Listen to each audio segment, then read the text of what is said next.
Ted Cruz took the stage, and right now he's talking about ethanol.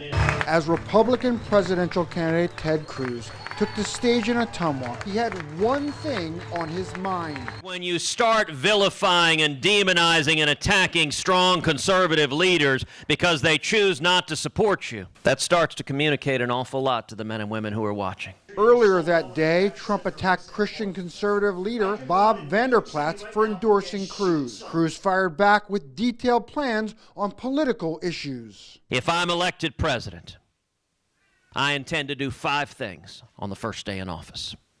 The first thing I intend to do is rescind every single illegal and unconstitutional executive action. Second thing I intend to do is direct the U.S. Department of Justice to open an investigation into Planned Parenthood. Third thing I intend to do is direct the U.S. Department of Justice that the persecution of religious liberty ends today. Fourth thing I intend to do is rip to shreds this catastrophic Iranian nuclear deal. And the fifth thing I intend to do is begin the process of moving the American embassy in Israel to Jerusalem. He also detailed some additional plans for us in a more private atmosphere. For example, the Waters of the United States rule is an oppressive rule trying to seize 97% of the farmland in Iowa and make it subject to federal regulation.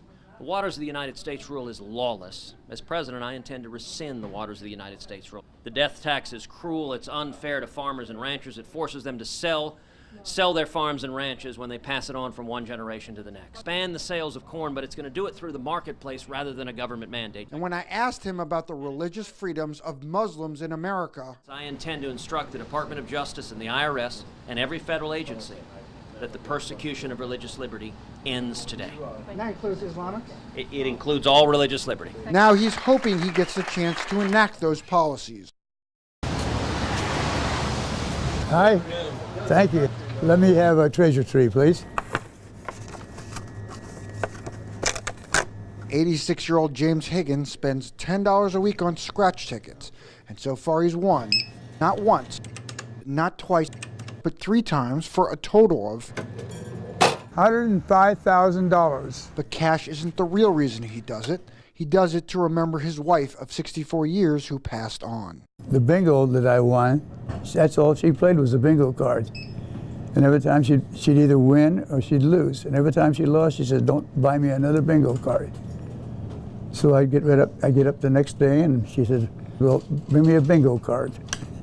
So we had a lot of fun on that. People ask him all the time how he wins. What cards do you play? How do you play them? Do you play them all at once? Or what do you do? I just tell him, I said, I play the cards whenever I want to. But I usually play them at home, so nobody bothers me. The only advice he has, don't take the same card that's all the time. Pick different cards. And most of all, if you can't win, don't play. You're a winner. Woohoo!